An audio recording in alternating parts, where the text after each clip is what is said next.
Assalamualaikum warahmatullahi wabarakatuh. Saya atas nama Andi Maulida Dargina dengan stambuk 130-2017-0112, kelas C1 mata kuliah Rekayasa Perangkat Lunak Berbasis Objek, jurusan Teknik Informatika Fakultas Ilmu Komputer Universitas Muslim Indonesia. Kali ini saya akan menjelaskan tentang tugas proyek ketiga saya, yaitu Users Requirement Specification. Yang pertama, domain data. Di sini terdapat entitas akun, supplier, barang, retail, transaksi, jurnal per bulan, jurnal, transaksi pembelian, dan user. Di mana di entitas akun terdapat atribut kode akun dan nama akun, di mana kode akun merupakan primary key-nya. Sedangkan di entitas supplier memiliki atribut ID supplier sebagai primary key, nama supplier, alamat, dan nomor telepon. Di entitas barang terdapat atribut ID barang sebagai primary key, nama barang, jenis, satuan, harga. Dan entitas retail memiliki atribut nomor transaksi sebagai origin key dan ID barang sebagai origin key, quantity, dan total. Dan entitas transaksi memiliki atribut nomor transaksi sebagai primary key dan ID supplier sebagai origin key, tanggal transaksi, dan total. Entitas jurnal per bulan memiliki atribut nomor jurnal sebagai primary key, kode akun sebagai origin key, saldo debit, dan saldo kredit. Entitas jurnal memiliki atribut nomor jurnal sebagai primary key, tanggal jurnal, dan keterangan. Entitas transaksi pembelian memiliki atribut ID sebagai primary key, nomor transaksi sebagai origin key, dan tanggal transaksi. Dan yang terakhir, entitas user memiliki atribut ID user sebagai primary key, nama user, password, dan hak akses, di mana entitas akun berelasi dengan jurnal per bulan, entitas supplier berelasi dengan transaksi, dan entitas transaksi berelasi dengan transaksi pembelian, dan transaksi pembelian berelasi dengan jurnal, dan jurnal berelasi dengan jurnal per bulan.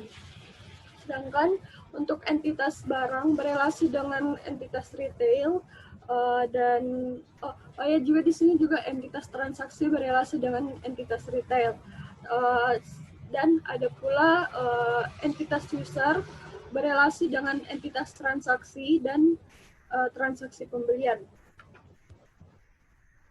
Nah, di sini ada dua bisnis model yang akan dijelaskan. Yang pertama yaitu sequence diagram login dan sequence diagram data barang. Yang pertama sequence diagram login, di mana di sini aktornya yaitu bagian pembelian. Bagian pembelian yaitu aktor dapat menambahkan form data barang, lalu memasukkan ID barang, lalu form data barang ini akan dikirim ke kontrol barang. Lalu kontrol barang akan lagi menyimpan ID barang ke dalam database barang. Lalu di sini untuk bagian aktornya, bagian tambah dapat menambahkan beberapa barang. Setelah ID barang, maka dapat menambahkan nama barang, dan nama barang ini dikirim ke kontrol barang, lalu nama barang akan disimpan ke database barang. Selanjutnya yaitu jenis barangnya. Jenis barang dikirim ke kontrol barang, dan jenis barang yang dari kontrol barang akan disimpan di database barang. Selanjutnya itu harga menginput harga, lalu mengirim ke kontrol barang, lalu menyimpannya di database barang. Lalu selain untuk menambahkan, aktor juga dapat menyimpan, mengubah, masuk, dan keluar. Selanjutnya itu sequence diagram data barang, di mana di sini aktornya yaitu administrasi atau pimpinan. Administrasi dapat melakukan masuk dan keluar. Yang pertama yang dapat dilakukan yaitu masuk untuk menginput user.